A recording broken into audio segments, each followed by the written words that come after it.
John Daigle is a season-long fantasy analyst at Established the Run who previously worked at NBC Sports. He's also a repeat Perspectives guest. He's a sicko long-distance runner, he loves Chicago, and he's always down for a good conversation. These are his late-round perspectives.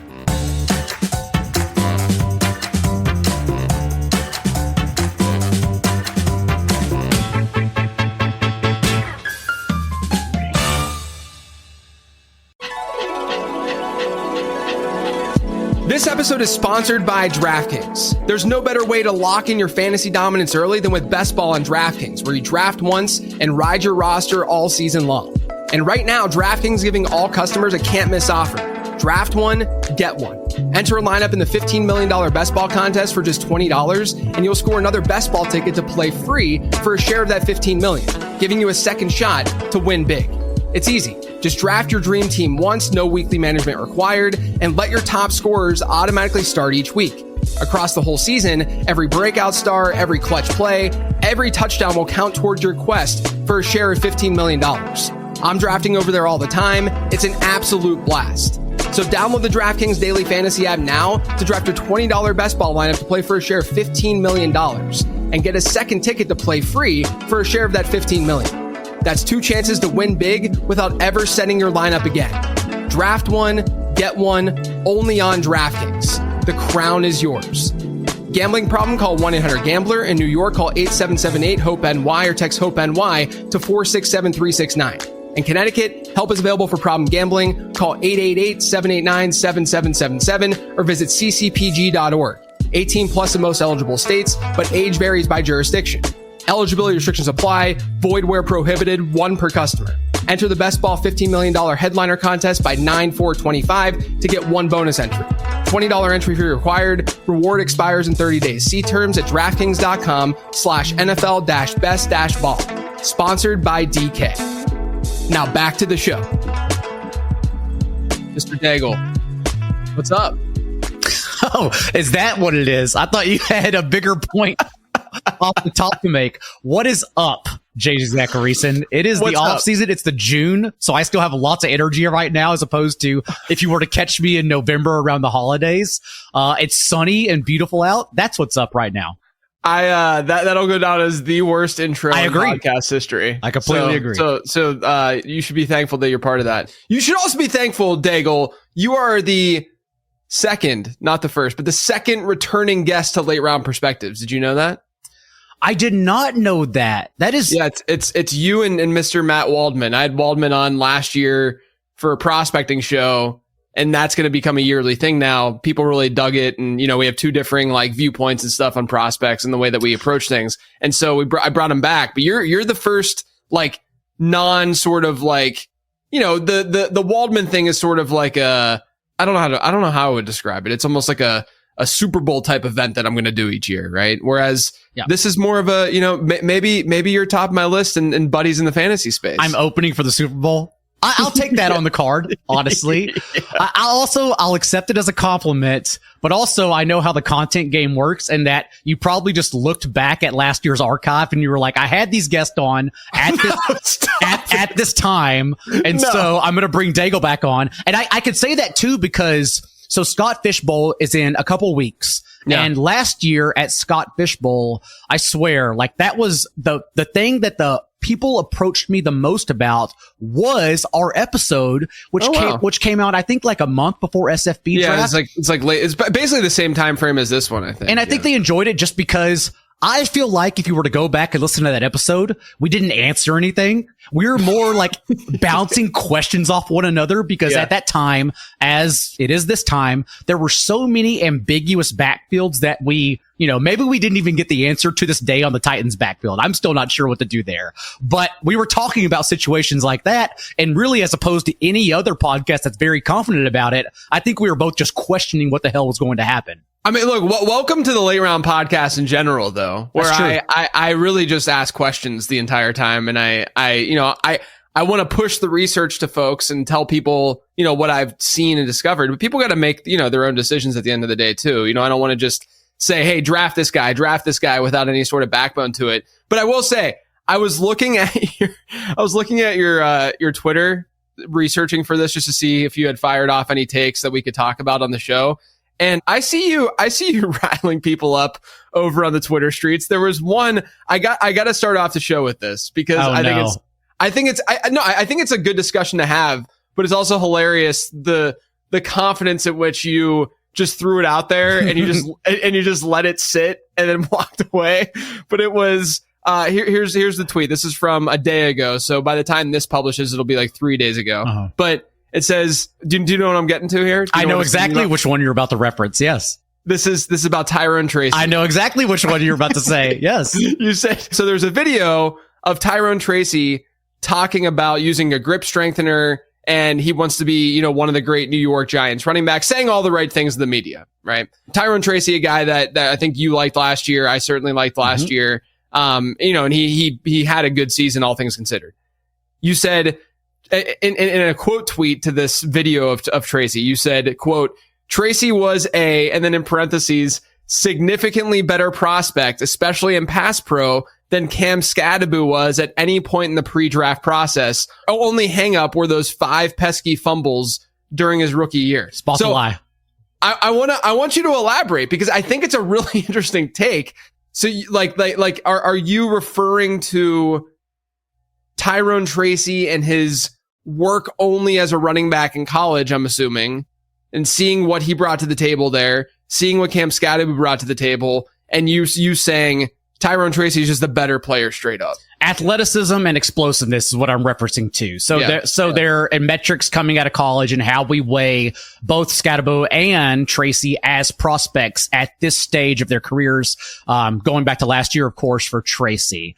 And I don't it's funny you mentioned Waldman now at the top of the show, because like Waldman would be much better talking about this than me, and maybe he already did with you, but I don't know what to exactly look for in correctly pass blocking whenever evaluating running backs as such. But from everything I have seen in terms of like the actual metrics for it from Pro Football Focus, Scadaboo also may be the nation's worst back in pass protection.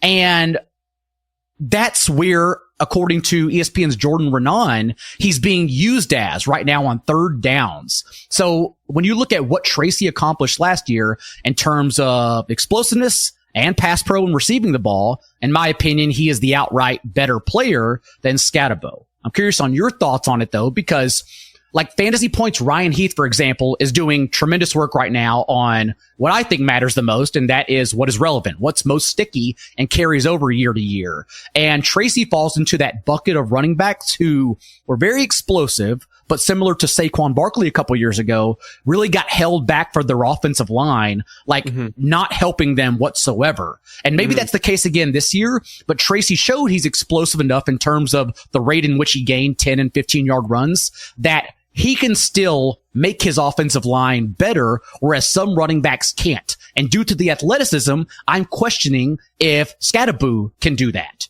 Yeah, I think it's a valid point to make. I like Tracy a lot as a prospect. Like I said, he had, the right size speed profile. He had really good receiving numbers, obviously, having been a converted wide receiver. And so, last year, honestly, probably, and look, I got plenty of stuff wrong. Probably my best in-season call was being like 2 weeks ahead on Tyrone Tracy and getting him off the waiver wire. And so like, he's someone that, there might be some bias. That's why I'm bringing all of that up whenever I'm talking about this. But with that being said, you mentioned looking at numbers that are sticky year over year. And what I really try to focus on is what is the market already capturing with those numbers, right? And that's why like in the late round draft guide, when I do all my analysis, it's based on ADP expectation because the market's going to factor some of this stuff in inherently, right? Like for instance, I've talked about mobile quarterbacks with running backs and wide receivers, and mobile quarterbacks with wide receivers actually gets factored into a decent degree when you layer on top ADP.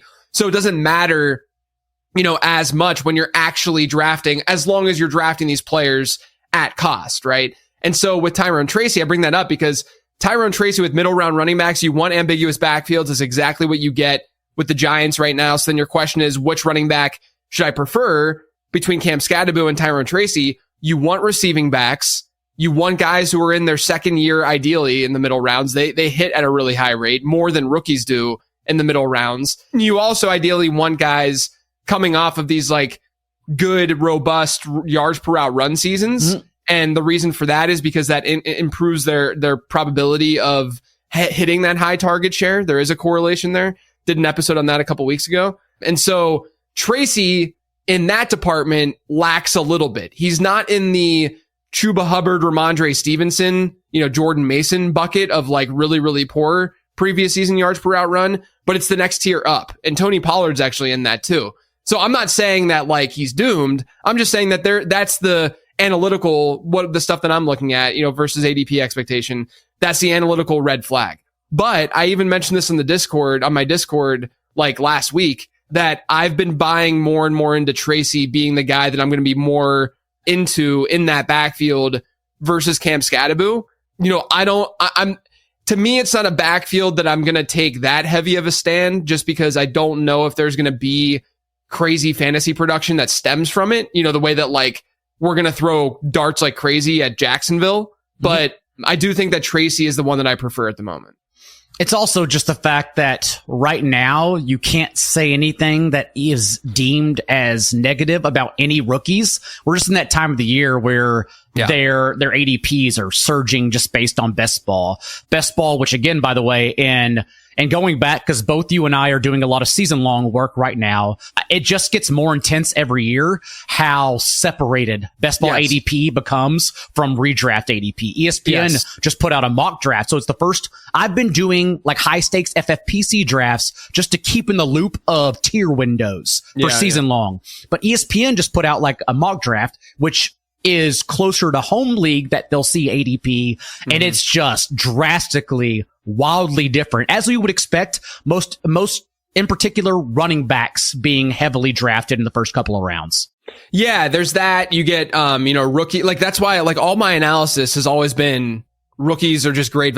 Rookie wide receivers, especially, are just always great values versus ADP. And if you look at best ball platforms, go to DraftKings right now and you'll see, guys get drafted in a reasonable spot when they're rookie wideouts. I mean, I'll make the argument that like, Mecca Egbuka goes too late and stuff, but like generally speaking, rookie wide receivers are going in reasonable enough spots. And then you look at average draft position off of like Yahoo or wherever, and it's shocking to see totally that different.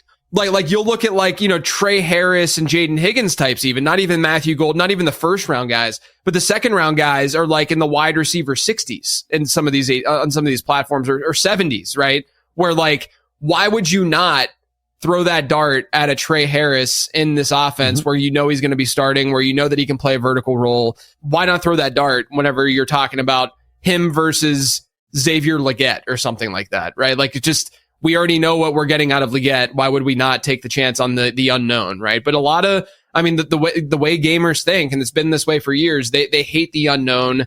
They hate the ambiguity of it all, which is why, ambiguous backfields are a thing. It's why these younger players are often a thing. I mean, middle round running backs, one of the craziest things that I've discovered over the years is that middle round running backs, they perform better when their previous season PPR points per game is lower, not higher. And the reason for that is when it's higher, you have to ask yourself, okay, why did this dude have a 15 or 14 PPR point per game season and now he's being drafted in the middle rounds? Like why is that happening? Well, probably because there's something that messed with the structure of his backfield. The market is telling us that there's something going on with that player that he's not going to be able to repeat that kind of performance. Whereas the unknown guys, the younger guys who don't have that much of a backbone in terms of points per game, they're the ones we actually want to target because people are like, I don't know where to place Rachaad White. I don't know where to place, these players who end up breaking out in a big way. And that's why they get pushed down draft boards and they become better values.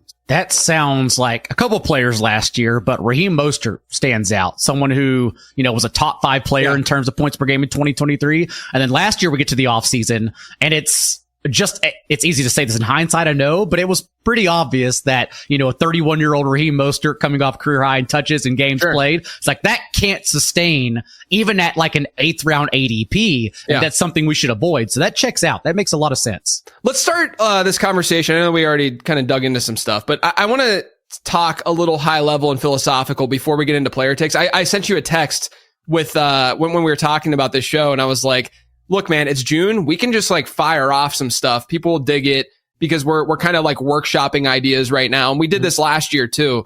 We're kind of workshopping ideas. We're figuring things out. These aren't set in stone, player takes that we have necessarily right now. But I do think that it's important to at least have these conversations, and you're perfect for the conversations because you're a season-long bro as well. But when it comes to this 2025 season, I want you to think about yourself in January 2026. The season's over, okay? When we're looking back on the 2025 fantasy season, what do you think is the draft strategy that won people the most leagues in 2025?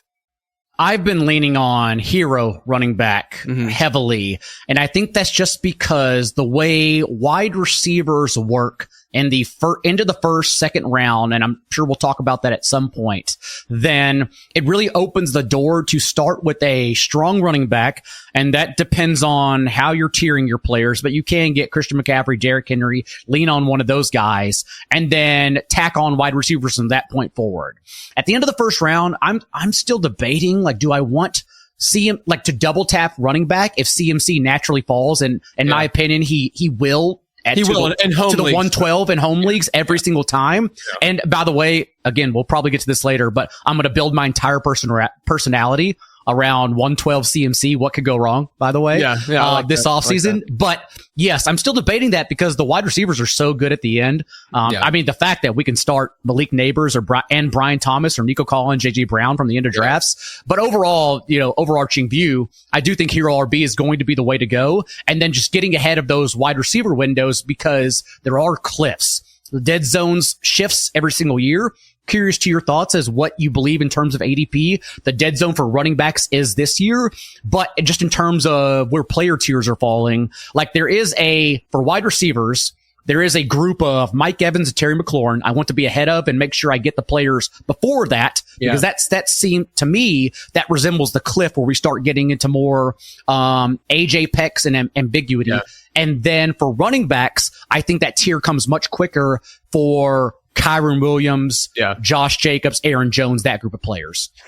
Yeah, I actually, in the draft guide this year, I'm kind of changing my tune with the running back dead zone. And I say that from the perspective of, I think we oversimplify what the dead zone is, and it can get people into trouble a little bit. And what I mean by that is like, so, I've talked about the dead zone plenty. I didn't create the dead zone. Was Gretsch the originator of the dead zone idea? Was it Gretsch? I don't want to,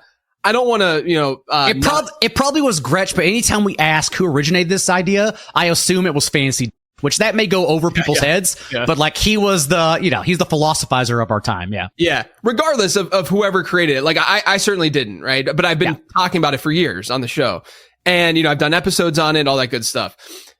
The problem I think with it is that I started at the baseline of, okay, the running back dead zone is real, because if you look at historical ADP, there is a drop off, and usually the drop off I would use was like mid round 3 into round, like through round 6 or so. Like the 7th round running backs you would get were not that much different than like early 4th round running backs, right?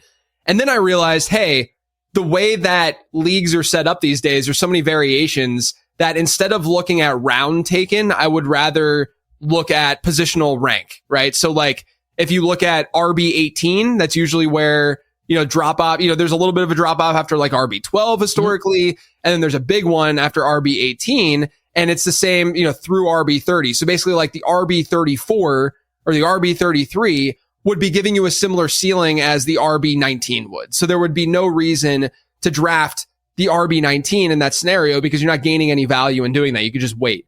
And so that's what the running back dead zone, historically was kind of about. The problem though is that since talking about the baseline of what the running back dead zone has been, I've then just gone on this crusade of like, okay, clearly running backs are coming out of the dead zone and still being viable to some degree. Like we see it every year. What are those running backs? What do they look like? Like what are the traits they share? All that good stuff. And then at the end of the day, it's almost like the parabola meme of like, like something really basic, and then like you're like an expert in it and you go back to that really basic take of what you originally had. But basically, I think it's just an archetype area, right? Like it's just, all it comes down to is not the fact that you're drafting a player at RB 22 and that you should avoid the RB22 because he's the RB22. It's that oftentimes the players that people are taking there are, guys who don't have that established backbone of like being a good prospect.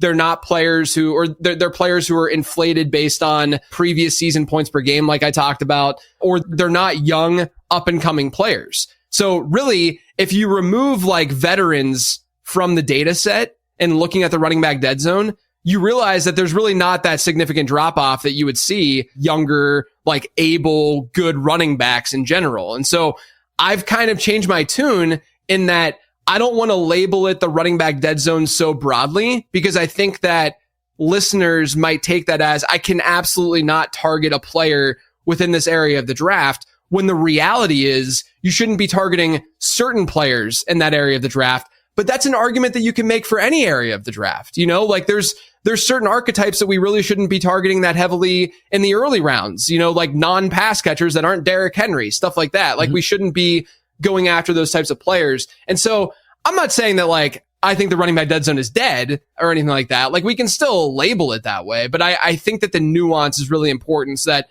someone who's being introduced to that topic, isn't taking the wrong things away from it. And this probably goes back to more player takes, but your example, let's use Kyren Williams, because he's someone I'm conflicted on right now, just because I weigh the range of outcomes and it could go either direction. Like on the positive, on one hand, he's literally led Sean McVay's backfield in touches and 30 consecutive appearances. No one's else come for him. All he does is shove it back in our face every single game, every single year.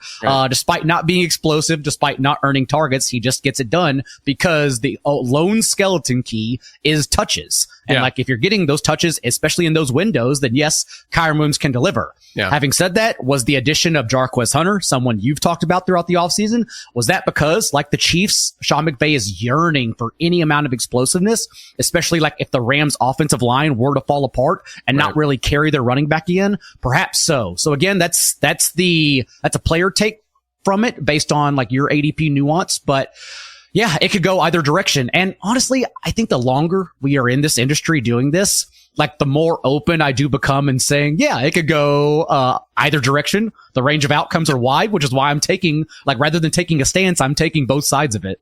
Yeah, I think you have to. Like, it's important. I bring it up every episode seemingly, but going back to like the Rome Odunze, Emeka Egbuka wars that I went through a couple months ago, where, I essentially said that Odunze and Egbuka is kind of like a re-roll in Dynasty for Odunze.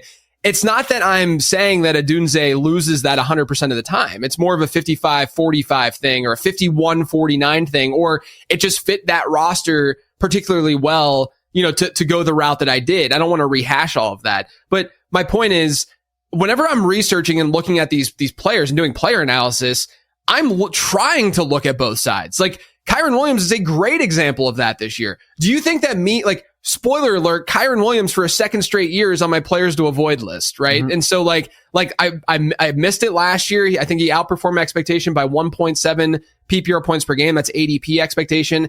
I don't feel as bad about last year because I had Derrick Henry ranked ahead of him. So like, you still, came out fine if you went running back there. But regardless, like, I have him again on the players to avoid list. You don't think that scares the crap out of me? Like, I understand that he could see an 85% running back rush share once again. I understand that he's a player that is not, look, the Rams, I sent an email blast about this yesterday. The Rams backfield in terms of target share over the last 6 years, they have had an average rank. Okay. When you just average up their ranks in running back target share per season of 31 to 32. Meaning they are ranking 31st or 32nd on average over a 6-year span in running back target share. They're not using their running backs as receivers at all. So what does that mean for a guy like Kyren? Well, it means that if you have a Jarquez Hunter that gets more work, or even a Blake Corum that even touches Kyren Williams' 85% running back rush share last year, and it turns into a 70 to 75% share, that has a pretty dramatic impact when you know that he's not going to lean on that receiving work because it's not going to be there, because it hasn't been there for the last 6 years. So, I totally get that Williams has the upside that he has, but I also would argue that there's a lot of fragility to that kind of profile when you don't have that pass catching backbone. And that, to me, I don't know if Williams is quite a dead zone back, or he's like starting the the area where you're kind of like, okay, he's not quite a hero RB. We don't feel as good about him as we do Devon Achane or something like that. But at the same time, you know, I do think that he is this archetype of player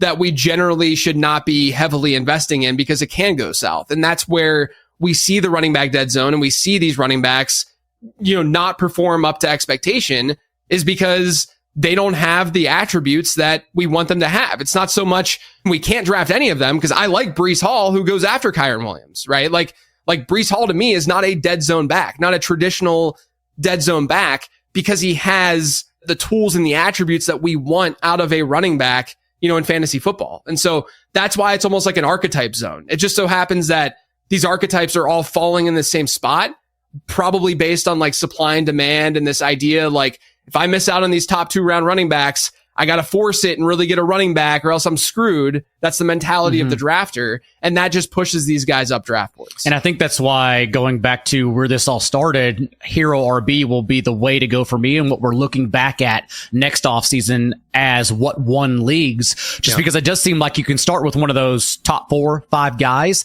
And then during this range of running backs we have questions about could definitely get there. Like we said, Breece Hall, but we certainly have lots of questions. Maybe instead we should be drafting wide receivers in that range before the cliff hits in rounds 4 or 5 and we start reaching into like the wide receiver 3 through 5s. Yeah, I also think Hero RB is the most foolproof strategy that is not going to be as influenced by some wild things happening in a given season, right? Like last year, Hero RB was still okay, even though running our RB2s dominated the way that they dominated, which we never see happen the way that it did last year. So like, you know, I think that that's the right call because it's not only like kind of foolproof in a way, but it's also this year especially really fits, you know, into that mold. Let's talk about quarterbacks. Do you think that this is a year of late round quarterbacking, or are you, you know, are you more into the elite early round guys?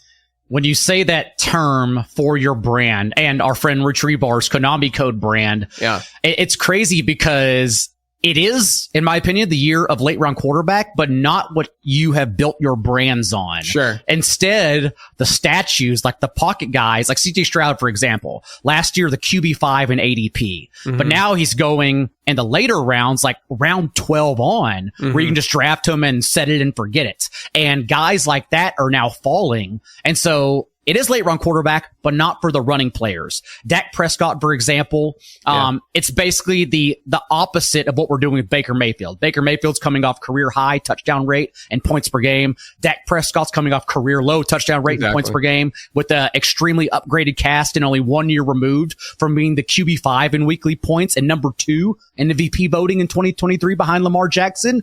And yet you can still get him there in the 10th, 11th round, at least when we're talking about home league. So it's the opposite direction where I don't think we're going to get much rushing upside. Drake May and Bryce Young are the 2, in my opinion, that can push back on that.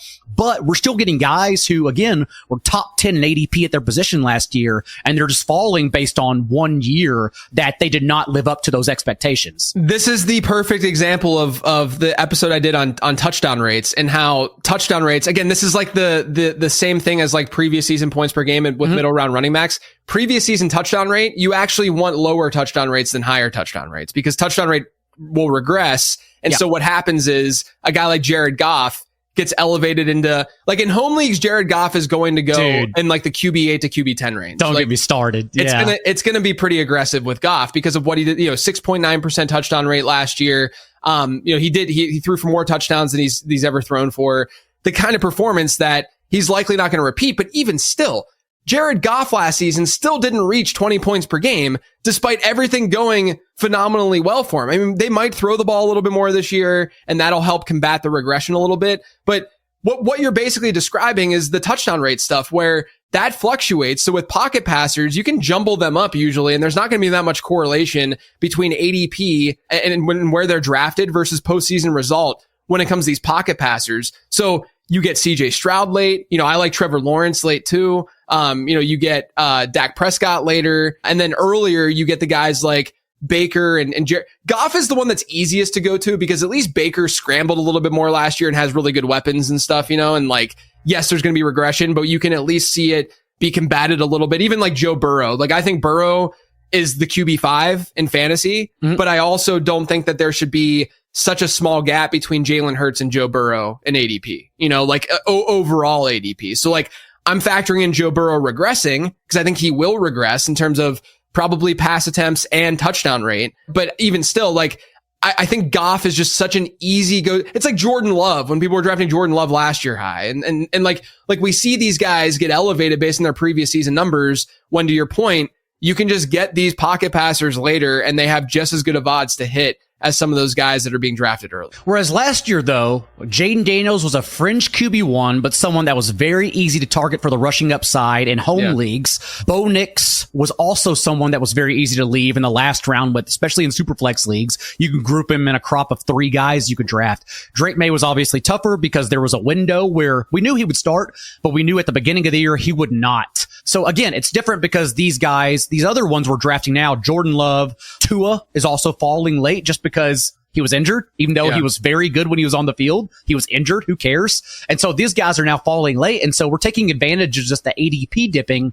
this year. Drake May is still like my favorite among that. He's the easy go-to. He's so easy. Yeah. And not to mention, like, we're talking about upgraded offensive line, upgraded surrounding cast and receivers, and Warren Sharp's 3rd easiest schedule as well, compared to last year's 10th toughest schedule for the Patriots. New play callers all around. Josh McDaniels, who's actually been extremely efficient, only when he's been an OC in terms of like EPA per play. So their offense at least gets it done in terms of explosive plays. Yeah. Drake May is just the simple one. I'll probably be stacking quite heavily this year. Yeah. I've already been doing that in best ball like crazy. Yeah. The thing is, like, again, people think that I'm a late round quarterback only guy. I'm not. It's always been a game about value, and things have changed a lot over the last 5 to 6 years to where I think that the big 4 are fine to draft. I have no problem if people, because not only are they giving you some points per game edge, and a lot of people will do that VORP analysis and say, hey, these 4 quarterbacks are going to be X number of points better than the baseline player. So therefore, this is their value. So now let's compare that to the running back versus his baseline player, wide receiver versus his, and so on and so forth. The thing that never gets factored into those equations, those VORP equations that drives me nuts, is predictability. And with these quarterbacks, you have to factor in that we know who those quarterbacks are going to be. Josh Allen has been a top 2 quarterback for like 6 straight years. Like that has to count for something. It can't just be, hey, he's this many points better than his baseline, when we have a far, far more predictive player than we do at other positions when it comes to quarterback. That's why the big 4 and Josh Allen, Lamar Jackson, Jaden Daniels, and Jalen Hurts are all really attractive in fantasy. Like maybe this has just been a long con for me that I've just been trying to flip the script a little bit and get this to work in my favor. But I think going with one of the big 4 is still fine. The problem that I have is more the middle round guys. Like I won't be drafting Patrick Mahomes this year, I don't think, at least at least heavily, right? Because what changed to make me think that they're going to get vertical again? What really changed in that offense to make me think that they're going to unleash? And of course, he's a candidate to have an outlier touchdown rate season and be totally fine. But that's the kind of player that I just am not going to be overly heavy on. But at the same time, I'll still rank him within the quarterback rankings. I'll probably still rank him where he's being ranked. It's just that people will draft him higher and way too close to the Jalen Hurts tier than they should. The 2 that I think buck your trend, and correct me if I'm wrong. Well, you agreed with me on Dak Prescott, right? Because of the low touchdown rate, middle round guy. Yeah, I love Dak. I think Dak is an easy one. Please don't knock all my Dak Prescott shares right now. No, I think Stroud is really interesting too, because he's so late. Him, the 3, there's 4 guys I think I mentioned on the touchdown rate episode. It was Dak, Stroud, Stafford, and Geno were the 4 pocket passers who could flip just based on touchdown rate this year. Geno's also, barring injury, a 17-game starter that's not being treated as one, someone you can just leave like the last round with. I think because Chip Kelly and Ash Agenti suggest the Raiders will be run heavy, the Raiders defense does not suggest they'll be run heavy. So I do like getting in on Geno Smith for sure. The other one you didn't mention, just because the environment change, you don't even have to squint to see it, is Brock Purdy. Obviously, I love. Yeah, based on all the injuries, like if you look at Aaron Schatz works at FTN Fantasy, the 49ers, like, again, you don't even have to look at the work. You should, but the 49ers clearly suffered the most injuries on offense, more so than any other team. Thus, their environment changes entirely this year. And best of all, like we see, as you mentioned, bad performances. The next year, all those players dip. Like the Falcons last year, who all did return ADPs, even Kirk Cousins had his moments. Then the 49ers, all their ADPs have dipped in rooms as well this year. Yes, I love 49ers. Purdy also was running more last year. He was scrambling a lot more. And it was his best season. People don't believe that, but I would argue it was his best season as a professional. Yeah. I'm in on Purdy as well. And like, obviously I'm still going to be in on Kyler, and spot, like, I think he's fine because the mobility, and I like all the second year guys. It really comes down to, I think Burrow shouldn't be as close to the elite guys as he is. I think Mahomes, like Burrow to Jalen Hurts right now in terms of like Yahoo ADP, because I pulled that for the draft guide to kind of reference who should be targeted and avoided and stuff. He's only 5 overall spots away from Jalen Hurts in drafts, which is crazy to me when we know that there's not as much volatility. Of course, Burrow can get there, but when we know there's not as much volatility with his profile as Hurts because of the mobility stuff. But yeah, Mahomes, Baker, Jared Goff, I'm literally like 11 quarterback spots difference in ADP versus my rank with Jared Goff. To me, genuinely, and this is going to sound crazy, but genuinely, what is the difference in upside? Okay. I think Goff will have a better chance to match, QB8 to QB10, this year, but I'm talking about like becoming a true top 6 quarterback in fantasy football, a difference maker, someone that you can confidently start each week and you like starting him each week. What is the difference between Jared Goff and JJ McCarthy? Ooh, I like that take. In terms of upside, right? I'll take, I think McCarthy's going to run more. He's in an environment that we've seen quarterbacks thrive. The wide receivers and the weapons are just as good, if not better. I don't know why that would be a hot take. It seems like a pretty mediocre take to me, but it'll be taken as very hot because people look at quarterback, in my opinion, the wrong way. They see a guy like Jared Goff has a better chance to be QB 10 and QB 9 than JJ McCarthy, but I think McCarthy has a better chance to be QB 6 or QB 5. And that's what I care about more. It's similar to, like, it's always easy to push back against players when everything goes correctly and they still can't get the job done, can't win your league. Like Najee Harris, I think, is always the guy to reference. Like, leads the league in touches. Yeah, right. And he was still the RB9 in weekly points. It was clearly easy to fade him the following year at the end of the first round. Yeah. That's Jared Goff, coming off career highs, including with 37 touchdowns, and yet was still only the QB9 in points per game. Yeah. Still barely got there. That's what I'm saying. What are we expecting? Bryce Young, over his last 7 starts, I believe it was, averaged 4 carries and 22 rushing yards, tacked on an additional 4 rushing points per game. Like, that can easily usurp Jared Goff in a given week just for the additional carry. So yes, we can replicate. Again, this is your brand. I shouldn't be saying this, but we can replicate that production quite easily. Yeah, it's just an arbitrage thing. And so, look, I know that if Goff has a great season, I'm going to get destroyed, but I think this is a good process play. I think this is the right way to look at the position. All right, let's move on to wide receiver, because I'm looking at my players to target, my players to avoid for the draft guide. I've been writing that up, trying to get this draft guide finished, July 1st release for anyone who hasn't pre-ordered yet. But I'm looking at, how I come up with the targets and avoids is that I look at my rankings and I compare it to ADP and just see where I'm generally feeling versus the market. And wide receiver seems pretty efficient this year. And it seemed kind of efficient last year too. It's the one position where I feel like, I can make arguments very easily either way for these guys. And the position is so strong that I worry about missing out on, a big winner from the position just because there's a lot of talent at that position. So I'm curious, are there any players in the top 30 or so that you just seem to disagree on from an ADP perspective right now at wide receiver? No, I'm not kidding. It's crazy. Again, and that's why we referenced it at the top of the show, but I don't know when it comes down to home leagues. Again, Christian McCaffrey's probably going to be there, so I'm going to go there, but I really don't know. Do I double tap running back to get ahead of that and then draft wide receivers? Or because that's terrifying and passing on all of these dudes. Brian Thomas, Nico Collins, AJ Brown, Malik Neighbors. These guys will be there. Do I want to pass on all of them? I don't know, especially when we're talking about second year breakouts. Nico Collins finally breaking out last year. Nico Collins, by the way, it's like a small sample. We drag in Sports Info Solutions data established to run for our target per route run calculator to know on and off splits, which I personally love, especially when we're doing, when I'm writing the weekly matchups along with Silva, the on off split calculator is amazing for me. Yeah. And it's a pretty large sample without Stephon Diggs available last year. But with Diggs off the field, Nico Collins had a 37% target share. Yeah, like that's insane.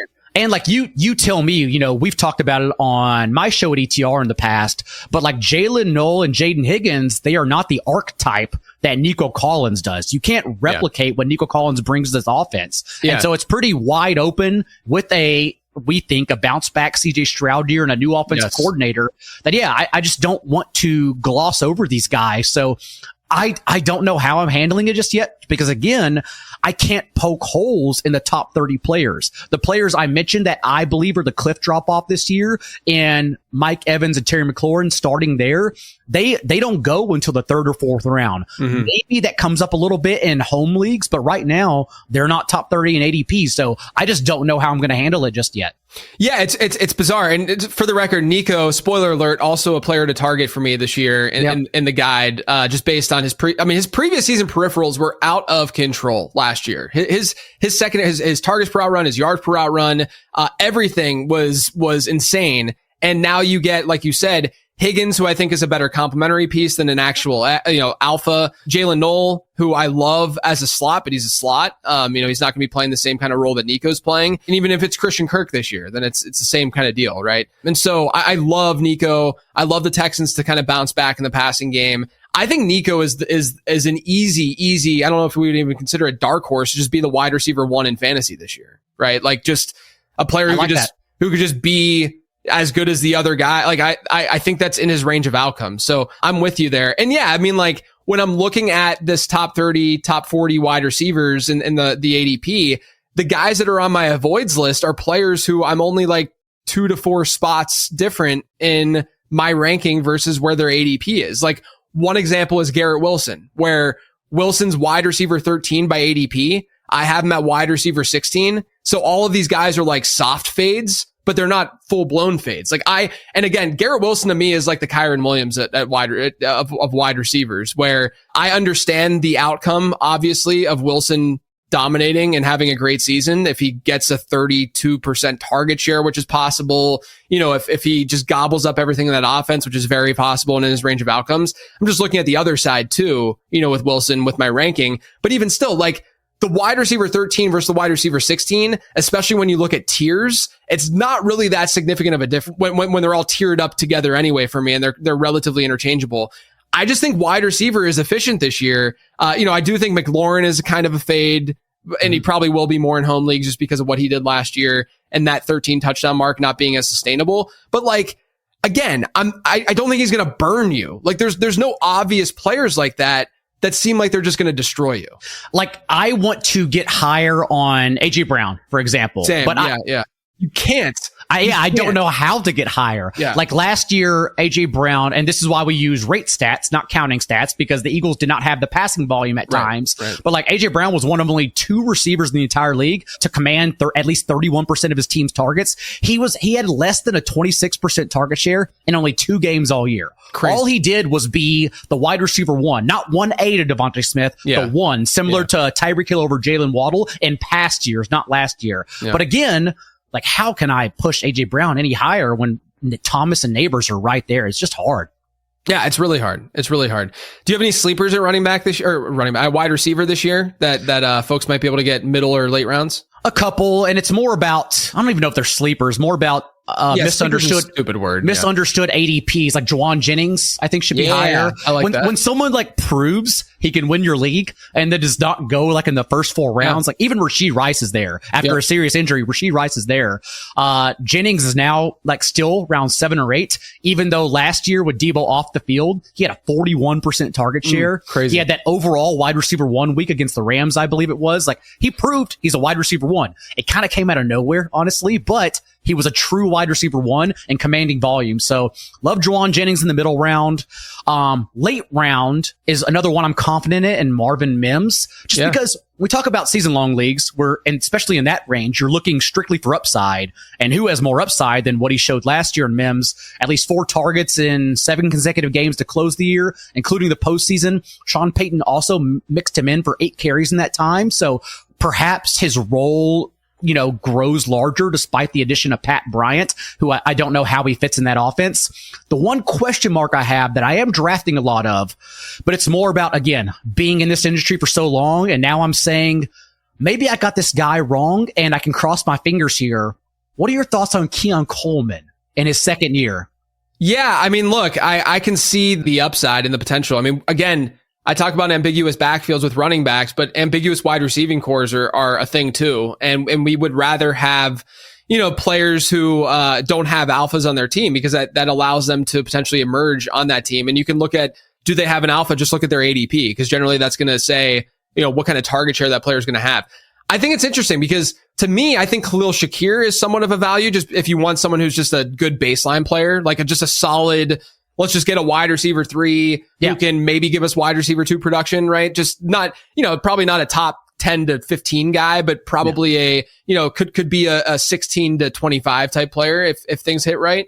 But yeah, I mean, I think Coleman has a role in the team, like a very obvious, this is what he can do for us. He can make these splash plays that we saw last year. I do wonder how they fit in Josh Palmer and Elijah Moore, because Elijah Moore is getting actually some buzz out of Buffalo. And I'm curious how, because I think they would see Elijah Moore as a field stretching type, which he can do. And then Josh Palmer is obviously that kind of player too. So I wonder how that would impact, Coleman's ADOT and stuff. Maybe it helps because it makes him more of that intermediate threat where he's probably even a little bit better at doing. But yeah, I mean, targeting that kind of player makes a ton of sense. It's funny that we're still scared of Elijah Moore. And I think we're right, by the way, but anytime Elijah Moore's name pops up, I do worry he's going to burn me. So I do get some late shares. Like when August comes around, we hear Paris Campbell's name. We know we're out on that. We've been out on that for 4 years now. He's an August superstar, similar to how Devontae Parker was. But Elijah Moore still has the peripherals that we enjoy. Yes. I was looking at my late round dart throw section of the guide, and I had Elijah Moore. I just kind of list out players at first, and then I remove them if I just don't want to write about them, or if I dig into them and I'm like, eh. And with Elijah Moore, I've been stacking more. I've thrown him in Josh Allen stacks in best ball and DraftKings at times, just last round kind of guy, whatever. But in season long, it's a tough argument to make that you would draft him. He seems like a player that we're going to be adding off the waiver wire, if anything. And then I looked at his previous season peripherals. He had a 0.9 yards per out run rate last year. And I was like, all right, this is not going to be an easy argument to make. It's just going to be all vibes based if I talk about Elijah Moore here. Also, side take, since we are a friendly DraftKings show now, you can get Elijah Moore, run him back if you're targeting week 17 with the Eagles, because on DraftKings specifically, it's possible to super stack the Eagles without Saquon Barkley. Yeah. You just tack on Will Shipley instead in your 20th round and cross your fingers there that curse of 390 plus touches and efficiency in general catches up to Saquon Barkley. Yeah, for sure. All right, let's move on to running back. We already talked about CMC a little bit, and Derrick Henry you mentioned, and maybe double tapping running back to start the draft. But around this time last year when we did this show, I have a quote that I want to read because we opened up on YouTube. Rich Ryan does the editing for the video stuff, and on YouTube, he always takes a clip from the middle of the show. There's probably a name for this in the editing world, and then throws it at the beginning of the episode. I wouldn't know it either. Don't worry. I have no idea what it's called. Someone will let me know. Actually, go tell me in the comments section on YouTube. That's what you should do. At youtube.com/@lateroundff. But you said this about Zamir White being an obvious fade, because we both were very anti Zamir White last year. But I got to just read this because it's perfect. You said on this show, quote, "For home leagues, we're going to have to get the message out there that if you took Alexander Mattison in the 6th round last year, you need to know Zamir White is right here wearing his Alexander Mattison t-shirt." Hell yeah. What a show. What a showman. What a quote. What a quote. And so my question to you is, which running backs are this year's Zamir White? Now, I've gotten a year older. I'm not as fun now. I don't have as hostile of quotes. I also, when looking over ADP, because for running backs, the first two things I try to locate are the quote unquote dead zone and the guys like the Mike Davises, the Zamir Whites of the world, who are inappropriately getting a high ADP based on what people are projecting for their touches. That's always what happens. Yeah. Even though, again, go for Zamir White, it was very easy because even going back to high school, he was not a workhorse. Very easy to buck that trend. I don't know. You can correct me here, but I don't know if there's a Zamir White. Yeah. This year, I think my fade, I think Aaron Jones is 2024 Raheem Mostert. Okay. And that he's coming off a career high 306 touches in his age 30 season, hit a wall over the last month of the season, including the playoffs where he averaged less than 4 yards per carry. And the Vikings have shown us that, similar to the Packers, who they saw Aaron Jones close his career with 5 consecutive games, 100 plus yards, and still said, we can't use or depend on this guy.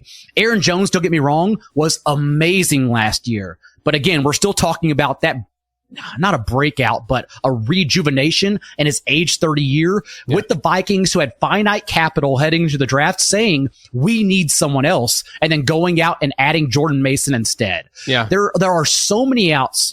We haven't got to sleeper running backs at all, but Jordan Mason's definitely on that list for me because there are so many outs where the Vikings even used Cam Akers at time to relieve Aaron Jones. Like, now we're talking about a guy that they went out and acquired for relevant draft capital, who also showed he was explosive last year and can be a short yardage back.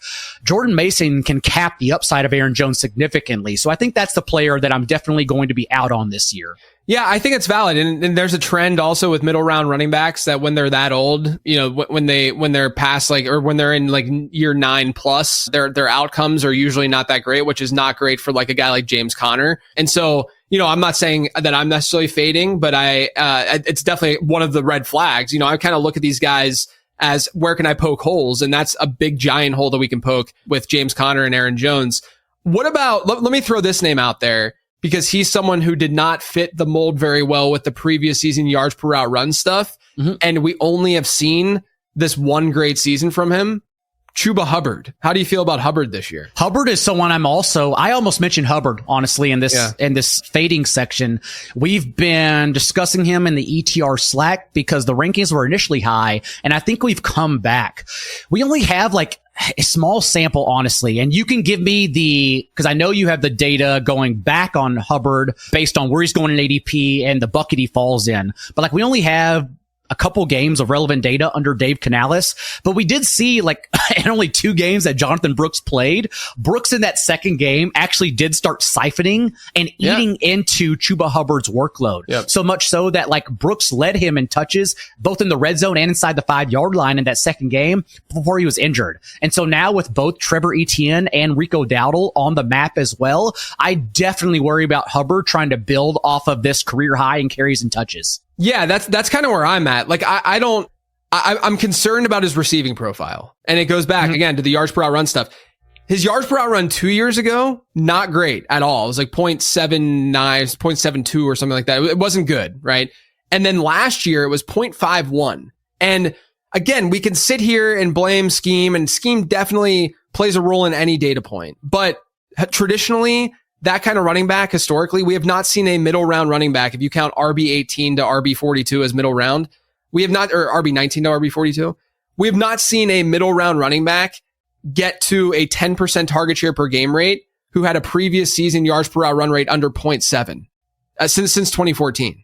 And so Chuba Hubbard definitely falls in that bucket after having a 0.51 yards per route run. That's data courtesy of PFF.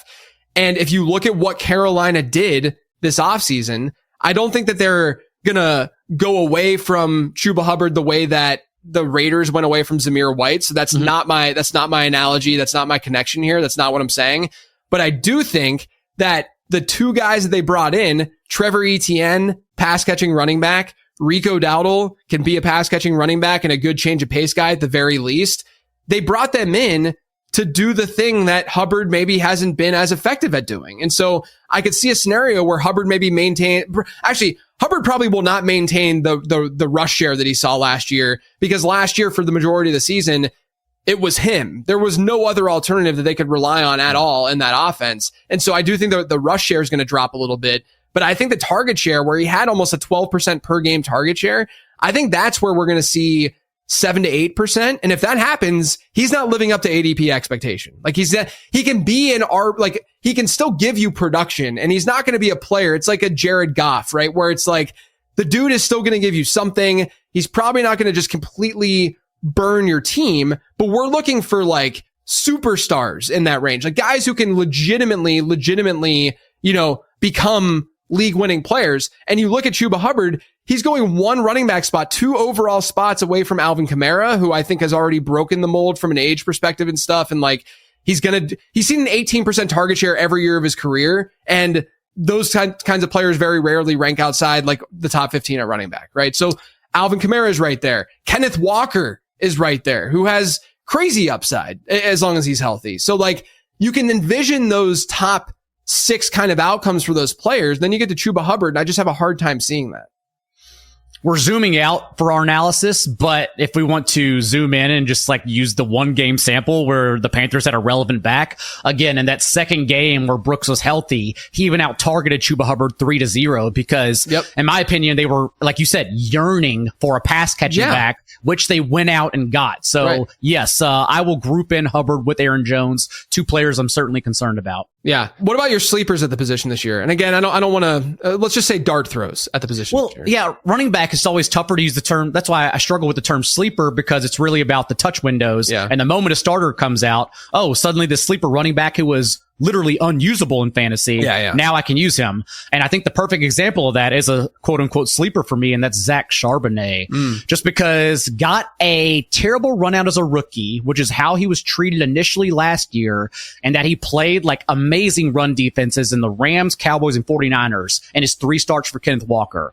Then last season, Walker goes down. He gets a start. Everyone's not that excited because what he showed in the past, at least, Charbonnet was not efficient. And then Charbonnet comes out and his 6 starts, averages 19 fantasy points, 15 carries, roughly 4 targets per game. Showed that he is a workhorse who is also uber efficient. And so Charbonnet, someone who, with a new offensive coordinator, we also have this ambiguous opportunity that maybe his role grows even more, which is what I love in trying to find this mid-round sleeper running back, just a workload that we weren't prepared for. And so I'll group in Charbonnet with Jordan Mason as 2 guys I'll probably be higher on. Yeah, I like that. I like that. Do you have a favorite out of the Jacksonville backfield? I do not. Tank Bigsby was the significantly better player, and I think I'll still take a chance on him. But Bashal Tutin is so explosive that it could be like Isaac Garendo, which is another sleeper. But again, Christian McCaffrey has to get out of the way. But it could be like that, where he's just a walking explosive, even on like 5 carries. Yeah. All right, let's look at tight end really quick. Well, hold on, no. Don't you dare pass on that. Give me your opinion on the Jags backfield. My opinion is I worry about Bigsby from the standpoint of his receiving ceiling, right? Where we haven't seen him. I mean, he has like a career yards per route run of like 0.4 or something. It's really bad. And so I do think he's probably the best like early down runner that they have. And I liked Bigsby as a prospect, actually. I remember him coming out. He was the Zap model liked him. And so I think he's the best like early down runner that they have. And then you look at ETN, but I'll say this. I'm probably going to be I'm going to be most into Tutin of the 3. That's fair. Because I know that rookie running backs have that ambiguity and that unknown and that upside from that perspective. You know, ETN is coming off his worst season as a pro. And really, I know that he was fine in fantasy 2 years ago, but even his secondary numbers were not that strong 2 years ago. They weren't very attractive. When you get outperformed by a guy who is nicknamed Tanking Bigsby after his rookie year, right. That's not a good thing. Yeah. I mean, look, I can see ETN being fine, but I think that if you're looking at like the impactful weeks of the season, the late season stuff, and the guys who could really be league winners in the playoffs, like Tutin would be the guy that I would lean on. I'm in a dynasty league where we just cut down to 18 players, and I had to cut. I didn't have to, but I cut Ramondre Stevenson because, like Travis Etienne, I viewed it as, how does this guy impact my lineup whatsoever? Yeah, like he's going to give me a 24-36 finish 1 week, but other than that, he is not going to win anything for me. So, like, Stevenson to me is Travis Etienne. Yeah, that's fair. All right, let's talk about tight end. Are you in or out on the elite guys? And then, because it does feel like last year was sort of like a transition year with ADP and how it was a little bit more jumbled. Now we finally have this like, okay, clear tier at the top. You get 3 tight ends that most people feel comfortable with. Are you comfortable taking them given the opportunity cost? And then also, are there any late round tight ends then that you'd be eyeing? I am in on elite tight end, but not the way everyone else is. Yeah. I do think Brock Bowers' ADP is going to separate itself enough from Trey McBride. And I think Trey McBride could outscore Brock Bowers, which I think is kind of a hot take right now. Yeah. And so I will be on McBride and Kittle and getting them because I think their ADPs are far depressed based on, bounce back stats as opposed to Brock Bowers, who was just outright good. That shouldn't count as a negative, but the fact that McBride led in all the peripherals we look for, target share, route participation, he just didn't score touchdowns. That's okay. That's the same thing that happened to George Kittle early in his career. Couldn't score touchdowns despite being used heavily. So I love McBride in the third round of home leagues, and then George Kittle as well.